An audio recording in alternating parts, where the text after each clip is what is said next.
Today has been a tough morning. I'll be very honest. I was thinking about Anthony Fauci today. I don't know why every time I think about him, I think about Jim McGree, Governor Jim McGreevey of Carteret, New Jersey. He was governor of New Jersey, and he was openly gay. After part of his administration. I want to clear out the rumors. I'm a big fan of Governor Jim McGreevey. He's a very stand-up man. I know his administration was a little controversial with with identifying himself as a gay man. That Middle Eastern person was a female to male transgender. They never had sex. And he bullied him. He just wanted money out of him. I want to clarify. I read his book. His book was very good. He had a very great book. One of the best books I ever read was Jim McGreevy's book. He's a very honest man. Just like I am honest. He's just like honest Abe. Anyway, so I want to start today. After my speech yesterday, which didn't work out for me, because I wasn't in my top shape. I wasn't in top shape. The black militia got very aggressive. They're using all the charging. They all in Manhattan today.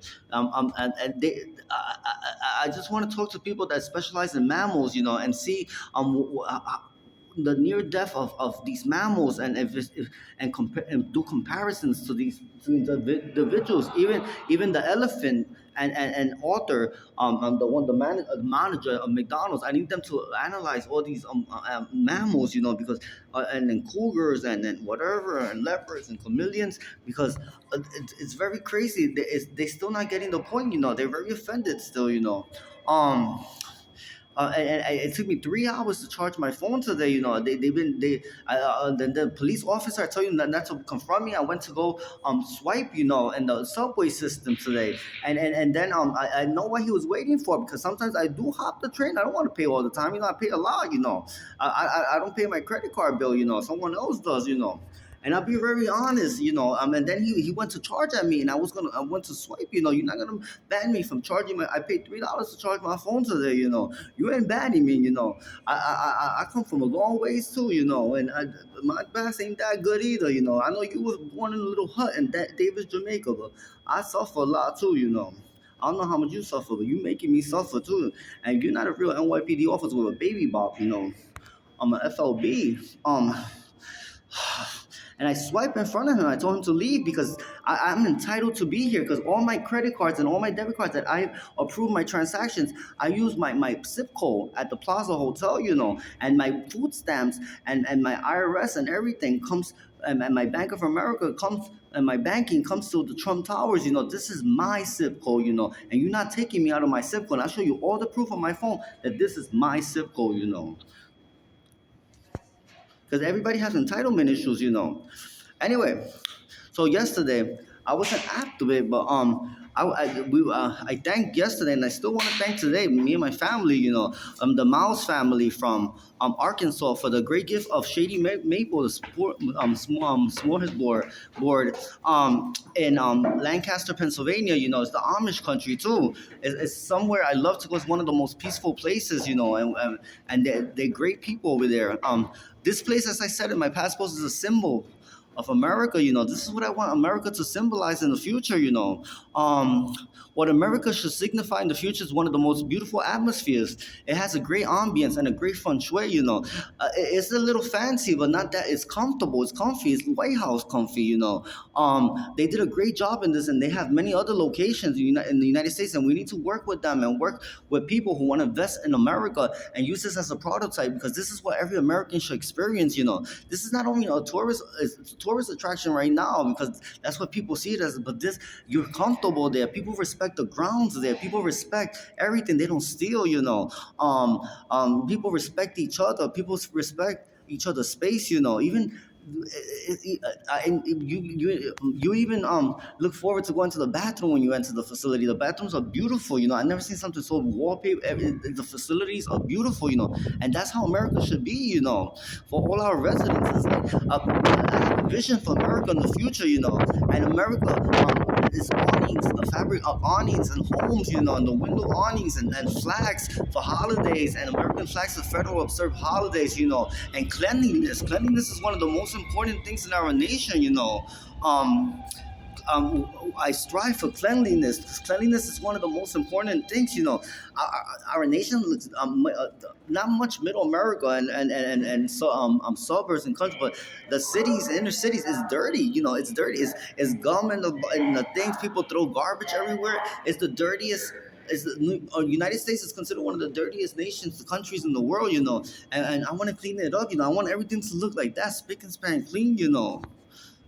Even if they say Mr. Clean is a heroin addict or racist, white supremacist, but we need Mr. Clean, because Mr. Clean knows how to clean our nation. All right. So the next thing, cleanliness is one of the most important things that our nation should practice. Even at home, even with people, cleanliness is one of the cleanliness defines purity.